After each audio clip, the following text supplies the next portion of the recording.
Hello friends, welcome back to my channel my style சமையல். இன்றைக்கி நம்ம என்ன செய்ய போகிறோம்னு பார்த்தீங்கன்னா, இட்லி தோசைக்கு மாவு அரைக்க போகிறோம். அதுக்கு இப்போ நம்ம அரிசியை ஊற வைக்க போகிறோம். சரி பாருங்கள், இந்த டம்ளரில் இப்போ நம்ம 2 டம்ளர் அரிசி எடுத்துக்க போகிறோம். அதுக்கு இப்போ நான் என்ன யூஸ் பண்ணுறேன்னு பார்த்தீங்கன்னா, இட்லி அரிசி இப்போ நான் யூஸ் பண்ணுறேன்.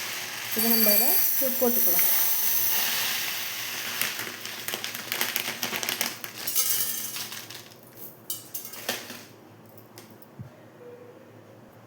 பாருங்கள், தலை அடித்து நான் ஒரு டம்ளர் சேர்த்துட்டேன். பாருங்கள், 2வது டம்ளர் இப்போ நம்ம சேர்த்தாச்சு.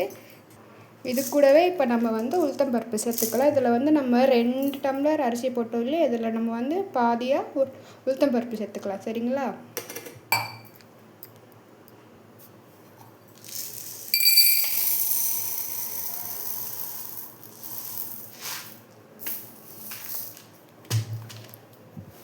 பாருங்கள், இதில் நம்ம பாதி டம்ளர் உளுத்தம்பருப்பு சேர்த்துருக்கோம். இது 2 பேருக்கு கரெக்டாக இருக்கும். இது நம்ம நல்லா தண்ணி ஊற்றி நம்ம வாஷ் பண்ணிக்கலாம். சரிங்களா? பாருங்கள், இதில் நம்ம இட்லி அரிசி உளுத்தம்பருப்பு இதை சேர்த்தாச்சுங்க. இது நம்ம தண்ணி ஊற்றி நல்லா இதை ஃபஸ்ட்டு ஒரு தடவை நம்ம வாஷ் பண்ணிக்கலாம். சரிங்களா? இது நல்லா கழுவிட்டு நம்ம ஊற வச்சுக்கலாம். இது நல்லா கழுவிட்டு ஒரு 5லேருந்து 6 மணி நேரம் இதை நல்லா ஊறட்டும். சரிங்களா? பாருங்கள், இது கூடவே இப்போ நம்ம 2 டீஸ்பூன் நம்ம வெந்தயத்தை சேர்த்துக்கிறோம். எதுக்கு நம்ம வெந்தயம் சேர்க்குறோன்னா, நம்ம தோசை ஊற்றுறோன்னா நல்லா முருகலாக வர்றதுக்காக இந்த வெந்தயத்தை நம்ம சேர்த்துக்கிறோம். சேர்த்து இது நல்லா இப்போ வாஷ் பண்ணிக்கலாம். சரிங்களா?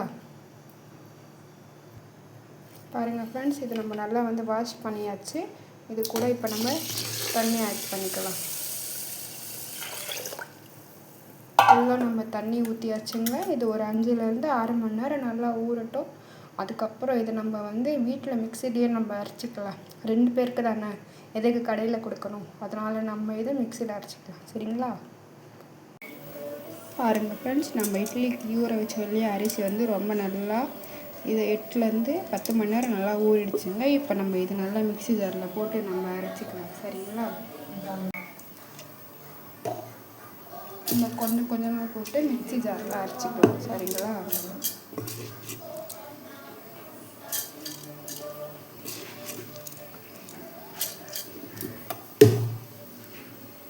நம்ம இது கொஞ்சமாக ஐஸ் வாட்டரை ஊற்றி நம்ம அரைச்சிக்கலாம். அப்போ தான் மிக்சி ஜார் கெட்டு போகாமல் இருக்கும். சரிங்களா?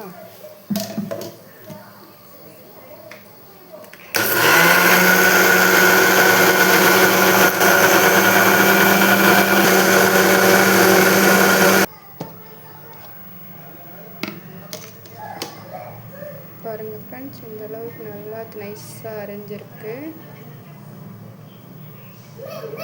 இன்னும் நம்ம தண்ணி கொஞ்சம் ஊற்றி கொஞ்சம் நல்லா அரைச்சிக்கலாம்.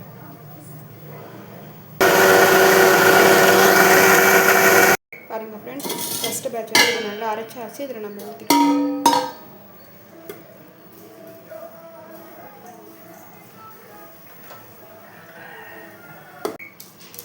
இப்போ நம்ம 2வது பேட்ச் போட்டு அரைச்சிக்கலாம்.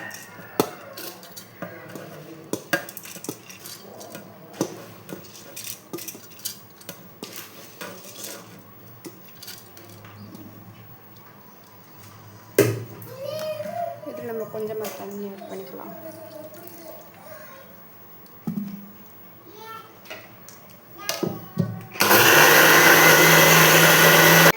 பாருங்கள் ஃப்ரெண்ட்ஸ், இட்லி மாவு நம்ம நல்லா அரைச்சி வச்சாச்சுங்க. இது ஒரு 5 to 6 மணி நேரம் இது இப்படியே இருக்கட்டும். சரிங்களா? அப்போ தான் இது நல்லா பொங்கி வரும். சரிங்களா? இப்போ நம்ம இது மூடி வச்சிடலாம். ஒரு 5 to 6 மணி நேரம் இது இப்படியே இருக்கட்டும். அப்போ தான் நல்லா பொங்கி வரும். இட்லியோ தோசையோ நல்லா அருமையாக வருங்க. அவ்வளவுதான். பாருங்கள் ஃப்ரெண்ட்ஸ், நல்லா 8 மணி நேரம் ஆயிடுச்சுங்க. மாவு பாருங்கள் எந்த அளவுக்கு புளிச்சு வந்திருக்குன்னு சொல்லிட்டு.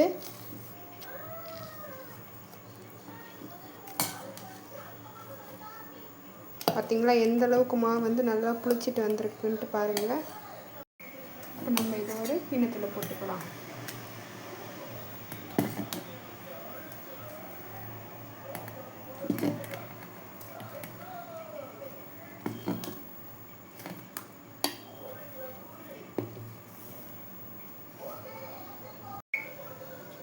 இப்போ நம்ம இது கூட தேவையான அளவுக்கு உப்பு சேர்த்துக்கலாம். சரிங்களா?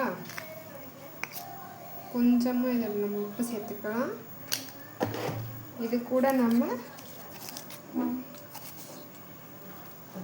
பாருங்க ரொம்ப கொஞ்சமாக சோடா மாவு சேர்த்துக்கலாம். சேர்த்துட்டு இது கூட நம்ம கொஞ்சமாக தண்ணி ஊற்றி இப்போ நல்லா நம்ம மிக்ஸ் பண்ணிக்கலாம். சரிங்களா?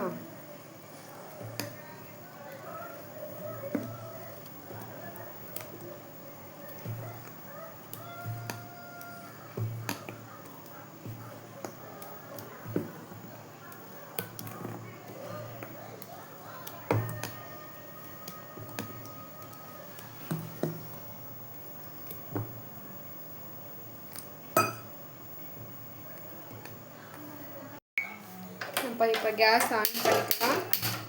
ஆன் பண்ணி நம்ம கடாயை வச்சுக்கலாம். சரிங்களா? கடாய் வந்து கொஞ்சம் ஹீட் ஆகட்டும்.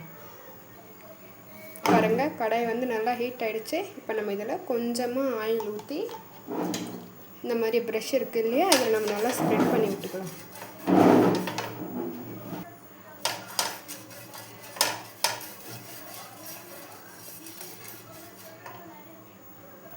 பாருங்கள், இப்போ நம்ம தோசையை ஊற்றிக்கலாம்.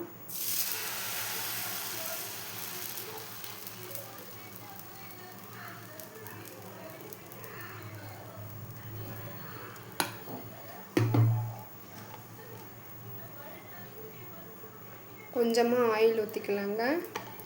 ஊற்றிட்டு நம்ம இதை மூடி வச்சுக்கலாம். மூடி வச்சு நம்ம பண்ணோன்னா இது நல்லா வெந்துடும்.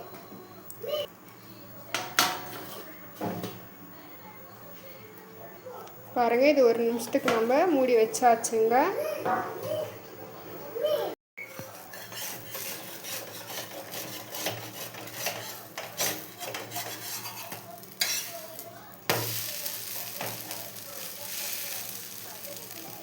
பாருங்கள் ஃப்ரெண்ட்ஸ், நான் சொன்ன மாதிரி நீங்களும் ட்ரை பண்ணி பாருங்கள். தோசை நல்லா அருமையாக வருங்க. மாவும் இந்த மாதிரி நல்லா புளிச்சு வந்திருக்கு. நைட் ஊற வச்சிங்கன்னா கடல மிக்சியில் அரைச்சிருங்க. அதுக்கு எதுக்கு நம்ம கடையில் கொடுத்து தேவையில்லாமல் காசு வேஸ்ட்டு பண்ணணும். இது நம்ம இந்த மாதிரி ஈஸியாக அரைச்சிடலாம். இந்த வீடியோ உங்களுக்கு பிடிச்சிருந்தா லைக் பண்ணுங்கள், ஷேர் பண்ணுங்கள், கமெண்ட் பண்ணுங்கள். மறக்காமல் சப்ஸ்கிரைப் பண்ணிவிட்டு அந்த பெல் ஐக்கனை கிளிக் பண்ணுங்கள். அப்போ தான் நான் போடுற வீடியோஸ் உங்களால் உடனுக்குடன் ஓப்பன் பண்ணி பார்க்க முடியும். ஓகே, பாய்.